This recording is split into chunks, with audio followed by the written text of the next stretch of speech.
साहित्य लहर में आपका स्वागत है।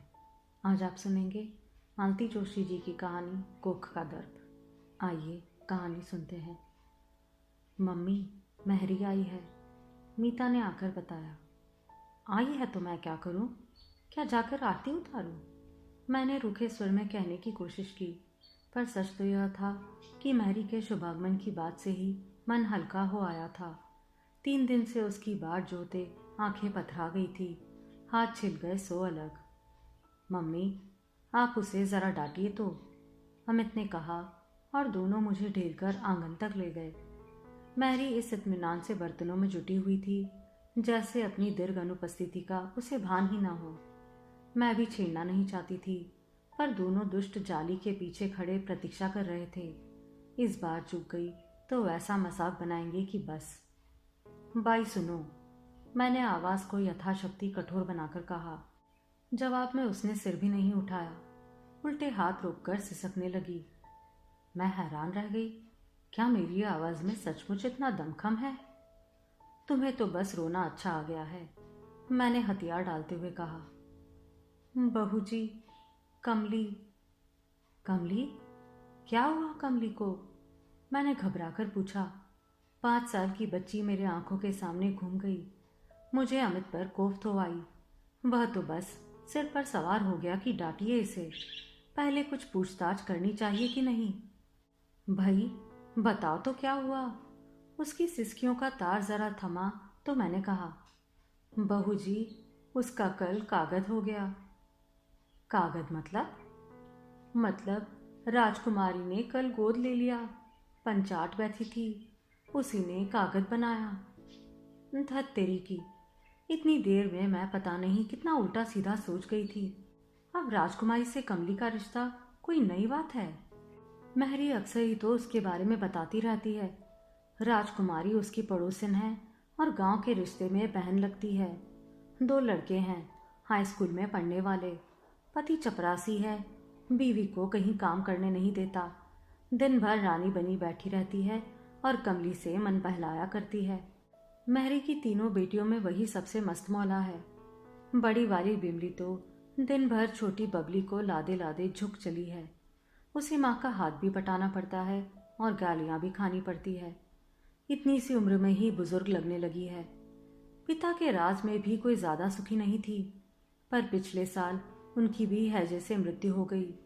तब से तो बिमली के चेहरे पर एक स्थायी अवसाद का भाव उतर आया है। कमली दिन भर पड़ोसी के घर खेलती रहती है, इसलिए उसे ना तो घर के दुख से सरोकार है, ना दारिद्र्य से। हर दम हंसती खिलखिलाती रहती है। गंगाबाई, तुम्हें तो खुश होना चाहिए, मैंने सांत्वना के स्वर में कहा। कम से कम एक की चिंता तो दूर हुई। वहां वह ढंग से खाएगी पिएगी, अच्छे स्कूल में पढ़ेगी, अच्छे घर में जाएगी, और फिर कहीं दूर भी नहीं है, दिन भर तुम्हारी आंखों के सामने रहेगी। वैसे भी तो उन्हीं के यहाँ बनी रहती थी। पर तब कागज तो नहीं बना था ना बहू जी, उसने कहा और फिर सिसकने लगी। उसका तर्क बेजोड़ था। दिन भर खेलना और बात है और कागज बन जाना और बात। दुख में उसने कल से चूल्हा भी नहीं जलाया था। राजकुमारी ने पंगत दी, वहां नाम को मुंह झूठा कर चली आई थी। मैंने फिर उसे कड़क मीठी चाय बनाकर पिलाई, बच्चों के लिए कुछ नमकीन और कुछ बिस्कुट दिए। तब कहीं जाकर उसका आवेग थोड़ा कम हुआ। उसके जाते ही बच्चों ने मुझे आड़े हाथों लिया। सच मम्मी, आपको घुमाना तो मेरी खूब जानती है। रोज एक से एक बहाने गढ़ लाएगी। थोड़े से टेसुए बहा दिए कि बहू जी फ्लैट। क्या गजब की एक्टिंग मारी है, वाह। नहीं रे, वह एक्टिंग नहीं थी। कैसे बताती कि यह रुलाई मैंने पहली बार नहीं देखी है। बचपन में माँ को कितनी बार इस तरह बिखरते देखा है। पहले तो वे सबके सामने बिखर जाती थी। 1-2 बार बाबूजी ने कुछ कड़ी बातें कह दी, तब से छुप छुप कर रोया करती। दिन भर उदास बनी रही मैं। 4 बजे मीता बिना कहे मेरे लिए चाय बना कर ले आई। फिर पास बैठकर प्यार से पूछने लगी, मम्मी, सुनील की याद आ रही है ना? सुनील मामा को क्या हुआ? कॉमिक पढ़ता हुआ अमित एकदम कुर्सी से उछला। कुछ नहीं हुआ, आप अपनी किताब में ध्यान लगाए। छोटी बहन के झिड़क जाने पर अमित ने बुरा सा मुंह बनाकर मेरी ओर देखा, पर मेरी ओर से कोई प्रतिक्रिया ना पाकर फिर से अपनी किताब में डूब गया। किताब सचमुच मज़ेदार रही होगी, नहीं तो लड़ाई का इतना अच्छा अवसर वह छोड़ता नहीं। मुझे हंसी आ गई। दोनों मेरे ही बच्चे हैं, पर दोनों की संवेदनशीलता में कितना अंतर है। लड़के तो बस ऐसे ही होते हैं। माँ का मन पढ़ना तो लड़कियों को आता है। बिना कुछ कहे ही नन्ही मीता कितनी दूर तक सोच गई, और ये महाशय सुनकर भी कुछ ना समझ सके। बचपन की याद है, माँ के उन उदास क्षणों को हम ही दोनों बहनें तो झेलती थी, साए की तरह साथ लग जाती थी। उतने कुछ क्षणों के लिए हम माँ की अंतरंग सखियां बन जाती थी। किसी को पता भी नहीं चलता, और हम जान जाती कि आज माँ रोई है, आज उन्हें किशु की याद आई है। और याद आने का कोई एक बहाना था, कभी कोई गीत सुनकर, कभी किसी बच्चे को देखकर, कभी किसी त्योहार पर, तो कभी किसी तारीख पर। तब बुआ पर इतना गुस्सा आता। छलिया बुआ, मायाविनी बुआ, जो हमारे देखते देखते नन्हे किशु को झपट कर ले गई थी। यही शीला बुआ पहले इतनी अच्छी लगती थी, जब भी आती घर गुलजार हो उठता। कितना लाड़ करती थी हम सबको, ढेर सारे खिलौने और मिठाइयाँ लेकर आती थी, कपड़े बनवा कर देती, पिक्चर दिखाने ले जाती। हमारे अभावग्रस्त जीवन में वे दिन त्योहार के समान होते जब बुआ यहाँ होती थी। फिर एक बार कानों में भनक पड़ी कि बुआ हम में से किसी को गोद लेना चाहती है। उस खबर ने हम सबको कुछ दिनों के लिए कल्पना लोक में पहुंचा दिया। बुआ का शानदार बंगला, चमचमाती कार, नौकरों की पलटन, गहने कपड़ों का ढेर, स्वर्ग का सुख और किसे कहते हैं। मन ही मन हम सभी अपने को बुआ का प्रिय पात्र समझते थे और उनके अधिक निकट होने को उत्सुक थे। पर माँ उन दिनों एकदम उग्र हो उठी थी। हम पांचों पर अपने आंचल का साया फैलाकर विद्रोह पर उतर आई थी। कोई आलू बैंगन नहीं है कि मांगने पर उठाकर दे दूंगी, मेरे कलेजे के टुकड़े हैं ये। बाबूजी डांटते, पागल हो गई हो, ममता में ऐसी अंधी हो रही हो कि बच्चों का कल्याण भी तुमसे देखा नहीं जाता। तुम नहीं दोगी तो क्या उसका काम रुका रह जाएगा। तुम्हारा देवर तो उधार खाए बैठा है, शीला की भी नंदे है, देवर जेठ है, कोई भी अपना बच्चा दे देगा। सभी तुम्हारी तरह बेवकूफ थोड़ी ही होते हैं। वह तो शीला को अपने बच्चे से मोह है, इसलिए तुम्हें तो बल्कि खुश होना चाहिए। मोह में पड़कर अवसर खो दोगी तो कल को यही बच्चे तुम्हें कोसेंगे। दिन रात बाबूजी का भाषण सुनते सुनते माँ का विरोध भूतरा पड़ता गया, और एक दिन उन्होंने हाँ कर ही दी। बाबूजी तो ऐसे खुश हुए थे उस दिन जैसे लॉटरी निकली हो। माँ की स्वीकृति मिलने भर की देरी थी, बाकी सारे काम फटाफट हो गए। बुआ ने अधिक दिनों तक किसी को पसोपेश में नहीं रखा और घोषणा कर दी कि वे किशोर को गोद लेना चाहेगी। 8 साल का किशु, हम सब में सुंदर, गोरा चिट्टा, पढ़ाई में भी अच्छा ही था, बुआ से हिला भी था।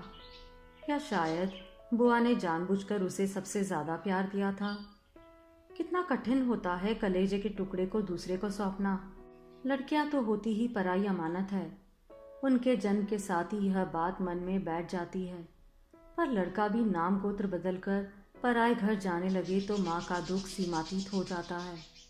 दत्तक विधान इतनी धूमधाम से संपन्न हुआ जैसे कि कोई शादी हो। किशोर शर्मा एकदम सुनील त्रिपाठी हो गया। बेटे की माँ बन जाने की खुशी में बुआ ने सबको दावत दी। उन लोगों के जाते ही घर ऐसा सूना हो गया जैसे बेटी विदा हो गई हो। रात मैंने इनसे कहा, पता है महरी की लड़की पड़ोस की गोद में चली गई है। बेचारी इतना रो रही थी, इसमें रोने की क्या बात है, कोई छीन कर तो ले नहीं गया होगा, इसकी सहमति से ही हुआ होगा सब। तब भी दुख तो होता ही है ना।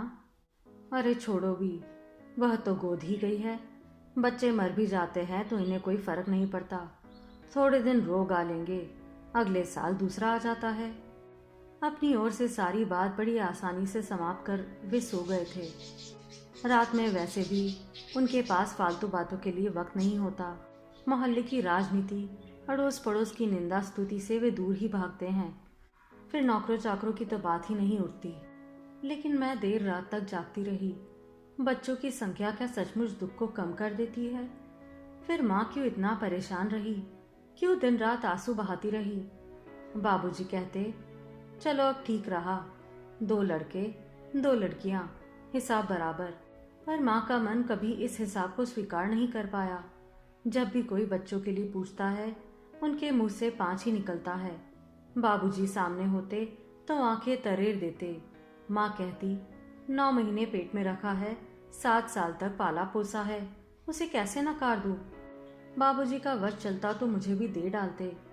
उन्होंने एक बार कहा भी था, शीलू इसे भी ले जा, किशु के जैसी ही गोरी चिट्टी है, तेरे यहाँ रहेगी तो अच्छा घर वर पा जाएगी।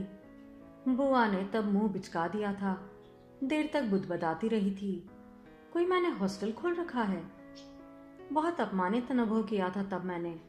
माँ से बहुत लड़ी थी बाद में। क्यों कही बाबूजी ने ऐसी बात, और क्यों सह गए बुआ की झिड़कियां? मांग लेते अपने लाडले को, हमने थोड़ी ही भेजा था। 10 बार झोली फैलाकर आई थी, तब दिया था। पर बुआ का रौ भी कुछ ऐसा था कि बड़े भाई होते हुए भी बाबूजी उनकी बात पी जाते। इस रौब का रहस्य तो दीदी की शादी में खुला।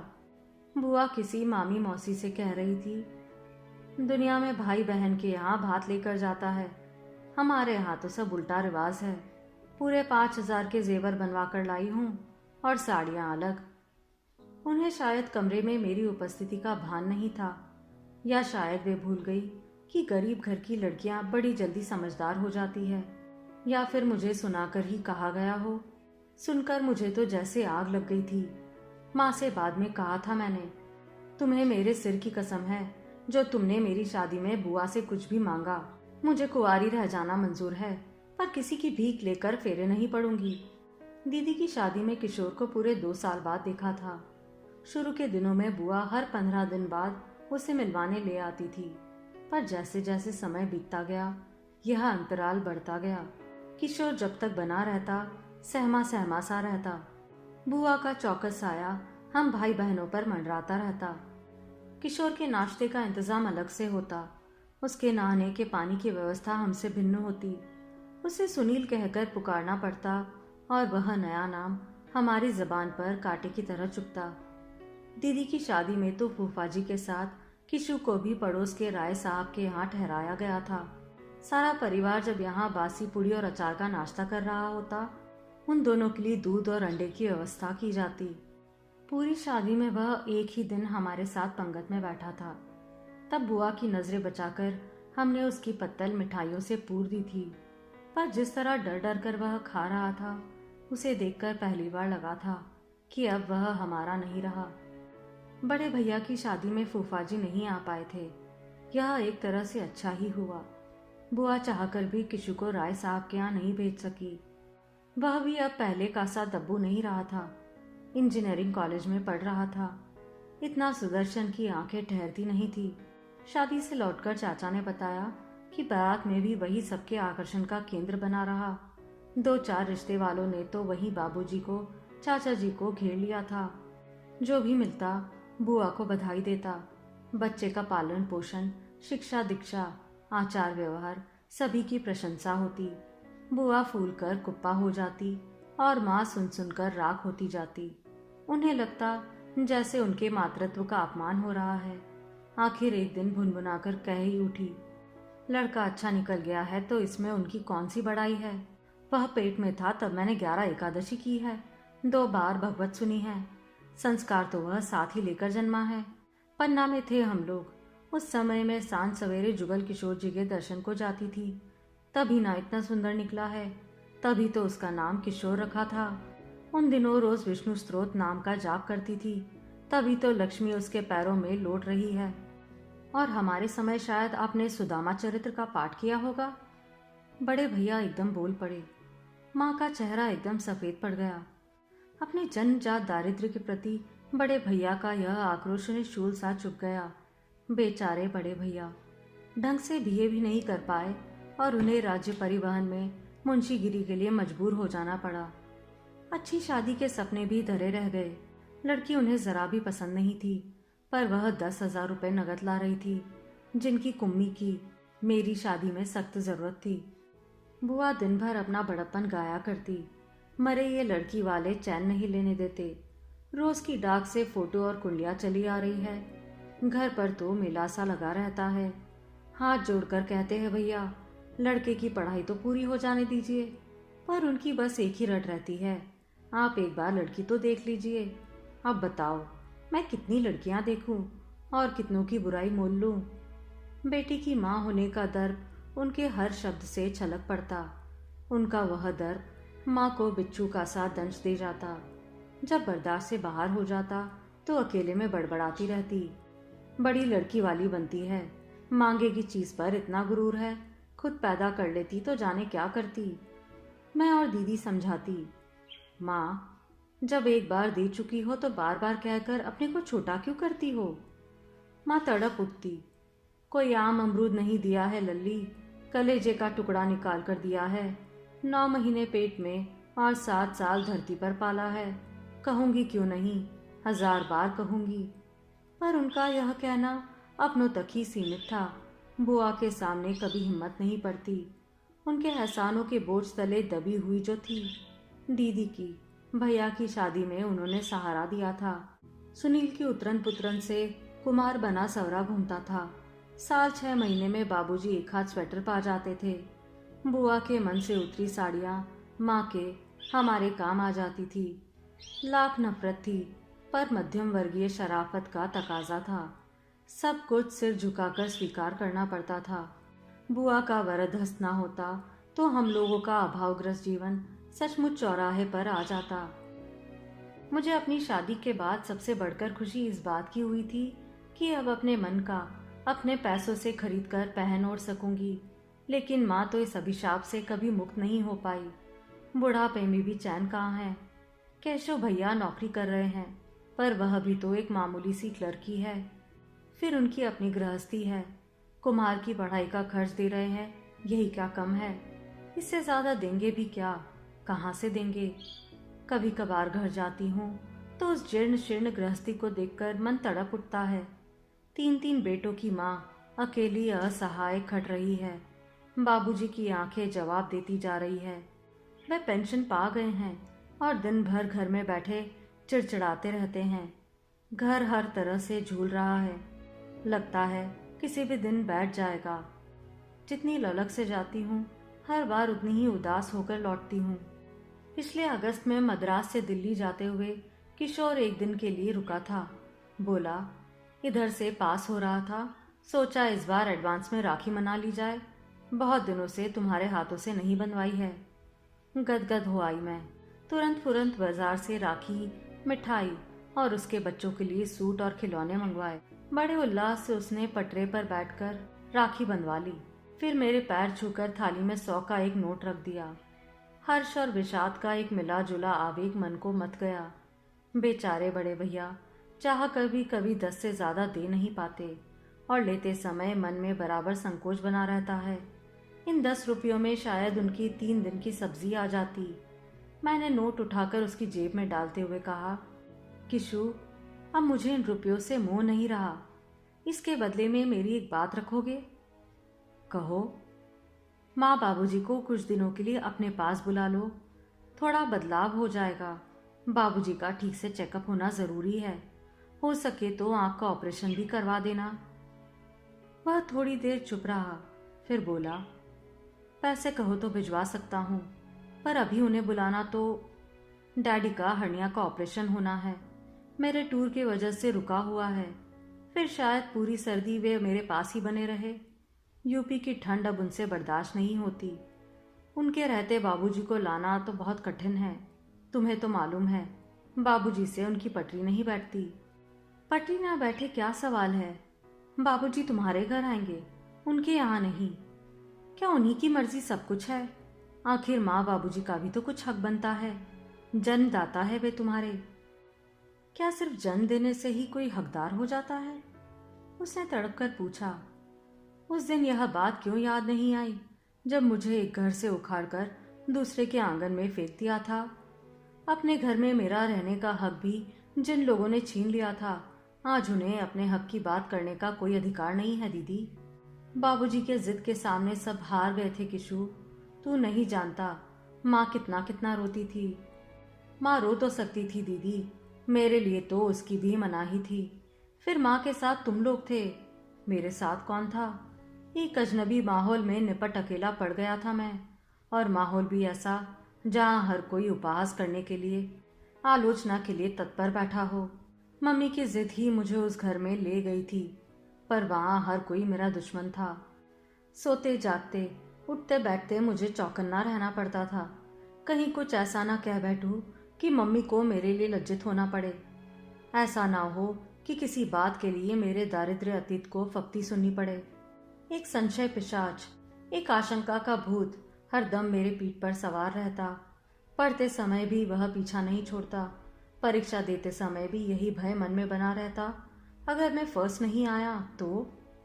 तेरे कल्याण के लिए ही किया था रे सब, बाबूजी शायद उतनी सुविधा नहीं जुटा पाते। हो गया ना कल्याण, अब उस स्तर पर जीना भी पड़ता है, फिर शिकायत क्यों?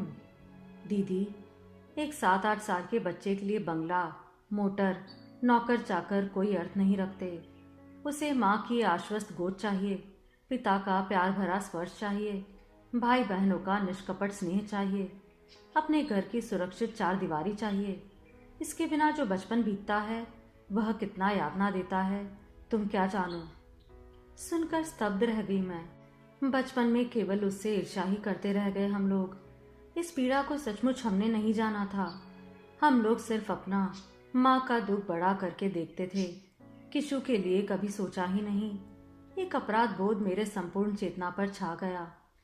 जाते समय उसने वे रुपए मेरे आंचल में बांध दिए और बोला, चिंता मत करना दीदी, जैसे ही सुविधा होगी मैं माँ बाबूजी को लिवा ले आऊँगा। तुम भी कभी छुट्टियों में बच्चों को लेकर मद्रास आओ ना, अच्छा लगेगा। इस बात को भी अब साल भर बीत चला है। माँ बाबूजी अभी कस्बे के खस्ता हाल मकान में बने हुए हैं। मैं जानती थी किशोर उन्हें नहीं ले जाएगा। डैडी का तो बहाना है, दरअसल वह सुवर्णा से डरता है। वह तो बाबूजी के नाम से ही बिदकती है। शादी के बाद माँ के बहुत मनुहार करने के बाद बुआ बहू बेटे को लेकर आई थी। बहू के कटे बाल, रंगे होठ, बड़े हुए नाखून, खुले ब्लाउज और ऊंचे जूतों को लेकर बाबूजी दिन भर नाक भौं सिकुड़ते रहे। उसके सिर ना ढकने पर उन्हें कोफ्त होती। वह उनके सामने बैठकर पेपर पढ़ने लगती तो उनका पारा 7वें आसमान पर चढ़ जाता। यह सारा प्रसंग मुझे सुनाते हुए माँ ने कहा था, जिनकी बहू है वे तो कुछ कहते नहीं, ये बेकार में अपना खून जलाते हैं। उसे कौन सा रोज रोज यहाँ आना है, एक ही बार में भरपाई होगी। मैं हैरान थी, कितनी आसानी से माँ ने सुवर्णा को अपने अधिकार क्षेत्र से बाहर कर दिया। किशु के लिए बार बार बिसुरती माँ अब कितनी निर्लिप्त हो गई है। कोई महीने भर बाद की बात होगी। मीता ने कहा, मम्मी जरा खिड़की से देखो तो। देखा तो गोल मोटोल कमली को गोद में उठाए गंगा हाफते हाफते चली आ रही है। आज ये तुम्हारे साथ कैसे? अब ये घर ही में रहेगी बहू जी। मतलब? मैं तो लौटा ले आई मोड़ी को। क्यों? बस अपने घर में रहेगी। जो रूखा सूखा हम खाएंगे ये भी खाएगी, मोटा झोटा जो हम पहनेंगे पहनेगी। भाग वाली होती तो किसी सेठ साहू के यहाँ पैदा होती, मेरे यहाँ आई है तो ऐसे ही रहेगी। अरे पर हुआ क्या? 2-4 दिन से देख रही थी बहू जी, उठते से ही रोजमर्रा सिलेट पकड़ा देता था और धमाधम शुरू। मेरा तो खून जल गया। अरे मार ही खानी है तो अपने माँ बाप की खाएगी, इसके लिए थोड़ी ही सौंपी थी मोड़ी। और तुम्हारी पंचायत का क्या होगा? पंचायत का क्या है, फिर जोड़ लूंगी, एक खाना ही लगेगा, सबके सामने कागज फाड़ दूंगी। देवर जेठ से पूछ लिया, उस समय तो वे ही आगे हुए थे ना। उनसे क्यों पूछूंगी, कोई उनकी जाई है। मैं उसका तमतमाया चेहरा देखती रह गई। रोती बिसुरती गंगा को देखकर उस दिन माँ की याद आ गई थी, पर इस गंगाबाई के सामने माँ कहाँ ठहरती है। बच्चे हंस रहे थे। आपको फिर घुमा दिया ना गंगाबाई ने। आप सुन रहे थे मालती जोशी जी की कहानी कोख का दर्द।